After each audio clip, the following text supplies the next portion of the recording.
Hello, Christina and Lillian here. We are here to talk about a crucial aspect of early childhood development, emotion regulation. As children grow, they encounter a variety of emotions that can sometimes be overwhelming for them to manage. It's our job as caregivers and educators to guide them in understanding and managing these emotions effectively. By teaching emotion regulation early, we set the foundation for children to thrive not only at home but also in school. This is especially important as they transition into structured environments like kindergarten, where they will face new social and academic challenges. Our goal today is to equip you with practical techniques to help children regulate their emotions, ensuring they can adapt to the new school environment with confidence and ease. We are hoping to bridge the gap between home and school, ensuring that both caregivers and teachers are prepared to support children in managing their emotions. Together, we can create a cohesive support system that fosters emotional growth and resilience in our children. First of all, what are emotions? According to the American Psychological Association, emotions are conscious mental reactions that are experienced as strong feelings in response to a situation or event. Emotions change how we feel. They're responses to our understanding of situations. They affect our bodies and behavior. Our emotions in us are really important information to let us know about what our needs are. They tell us when we are unsafe, when we are threatened, when we are not having our needs met, when there's something wrong, when there's injustice, and so on. Emotions are very central for communicating and connecting. All emotions are okay, but how we express them isn't always appropriate. Teaching your child about emotion regulation can be challenging, but it's essential to guide them in understanding how to manage their emotions.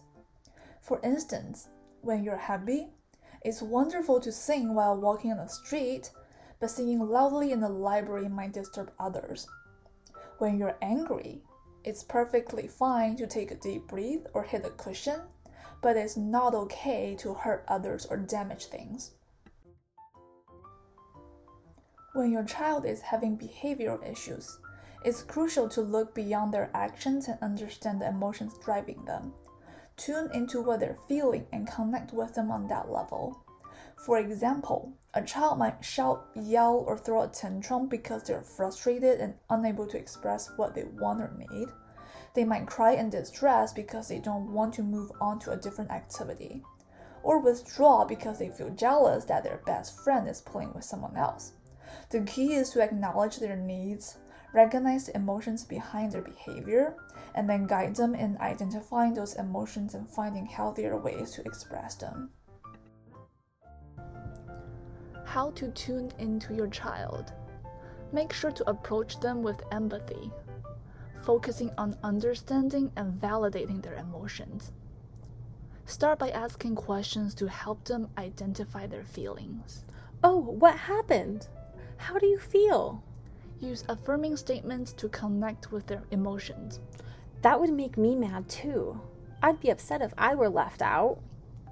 Validate their feelings. Oh, how sad. That's scary. If you're finding it hard to stay calm yourself, offering a physical hug can be comforting. Once they are calm, work together to brainstorm solutions. What could we do next time? What might help you stop hitting when you're angry? What can we do to fix this? With the right guidance from a caregiver, the child can develop emotional competence, including both emotional acceptance and regulation. Let's zoom out and look at the big picture. Here are some effective techniques that you may use in your daily life to guide your child in learning emotion regulation. Advanced reminders and countdown. Recognizing early signs of distress. Physical activity for energy release. Involvement in friendship groups. And creating a supportive home environment. Here, let's have Katie and her family demonstrate how to effectively use these techniques.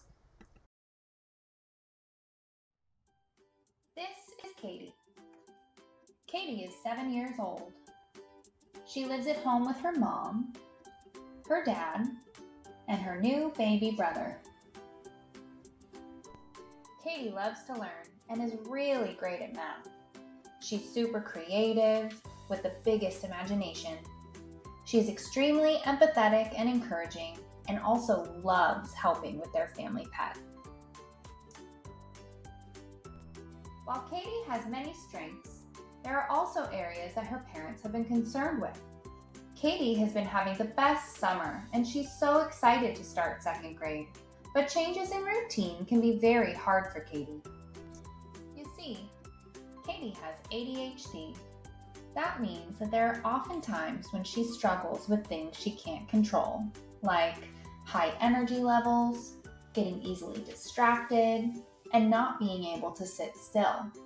A lot of people probably feel this way, but for Katie, she feels like that most of the time.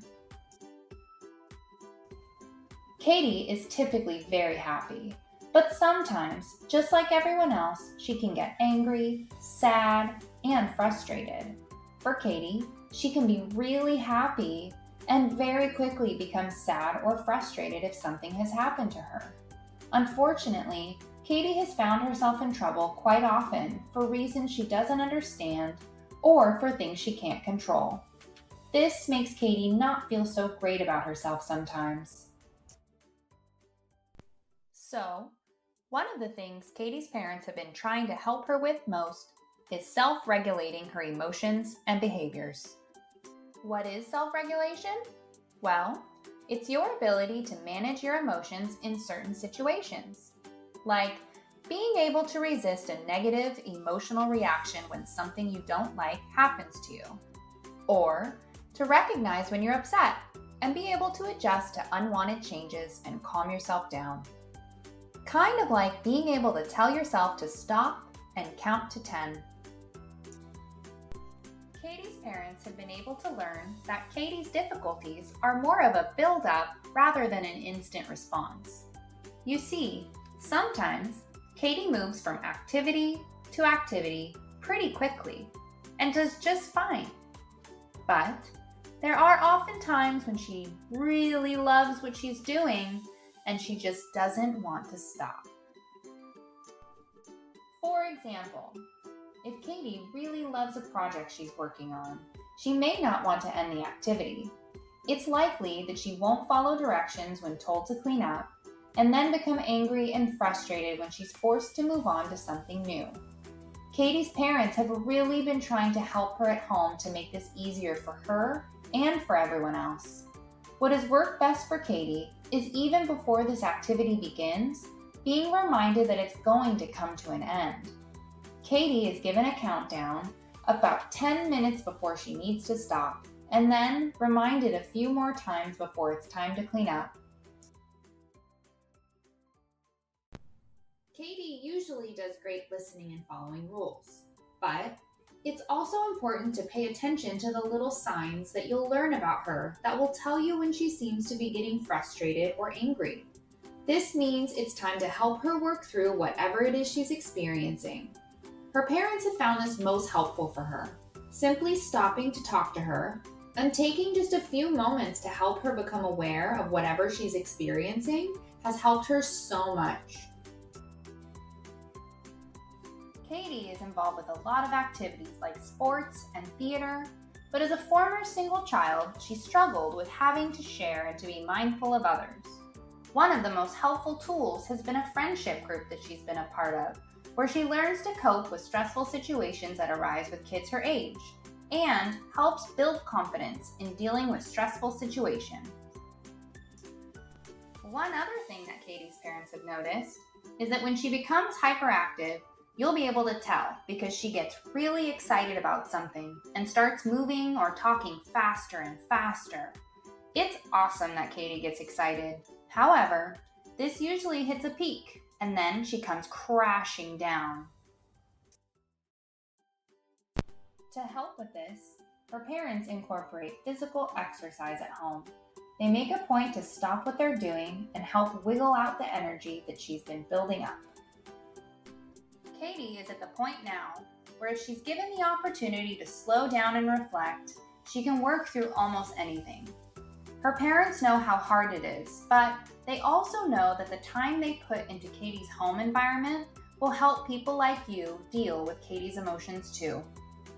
You're going to absolutely love experiencing how much Katie loves to learn, how creative she is, and how thoughtful and caring she can be. They hope that simply being aware of the extra attention Katie needs at times will help you and her enjoy your time with each other. It is stressful taking care of your children and helping them learn to manage their emotions, which makes it equally important to recognize our own feelings. Whether you're feeling stressed, overwhelmed, or exhausted, acknowledging these emotions is vital. Incorporating physical exercise and relaxation techniques like deep breathing or meditation can help maintain balance and reduce stress. It's also essential to find the right balance between social interaction and alone time. Both are key to emotional well-being. Regularly check in with yourself and adjust your self-care routine as needed. By taking care of yourself, you're better equipped to support your child's emotional needs. Thank you for joining us today. I hope you found this presentation helpful and that you're now more confident in your ability to guide your child in developing healthy emotion regulation skills.